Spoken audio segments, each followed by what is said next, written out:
ఈ ప్రపంచంలో చాలా విలువైంది అంటే డబ్బు, బంగారం, వజ్ర వైడూర్యాలు కావు. మంచితనం, మానవత్వం, మంచిని పంచే గుణం ఇవి చాలా విలువైనవి. డబ్బు, బంగారాలు కష్టపడితే ఎవరైనా సంపాదించుకోవచ్చు. కానీ మంచితనం, మంచి గుణం కష్టపడితే కాదు. మనల్ని అందరూ ఇష్టపడితే వచ్చేవి. ధనాన్ని సంపాదించుకోవడానికి ఎన్నో దారులున్నాయి. కానీ మంచి గుణాన్ని సంపాదించుకోవడానికి మాత్రం మంచితనం ఒక్కటే మార్గం. మంచితనం అంటే నలుగురితో మంచిగా మాట్లాడడం కాదు. నలుగురికి మంచి చెయ్యడం. 100 మందితో మంచిగా మాట్లాడడం కన్నా ఒక్కరికి సహాయం చేయడం మిన్న. మంచి చేయాలనే మనసు కలిగి ఉన్నవాడు పేదవాడైనా ధనవంతుడే.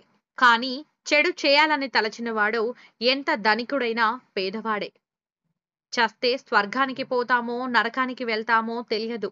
కానీ సాయం చేస్తే నలుగురి గుండెల్లో నిలిచిపోతావు. మంచిని తుంచడం కాదు. మంచిని పంచడం కాదు. మంచిని పెంచడం చాలా గొప్ప విషయం. సాయం చేసిన వాడు తాను చేసిన సాయాన్ని మర్చిపోవాలి. సాయం పొందినవాడు తనకు ఎవరు సాయం చేశారో గుర్తుంచుకోవాలి.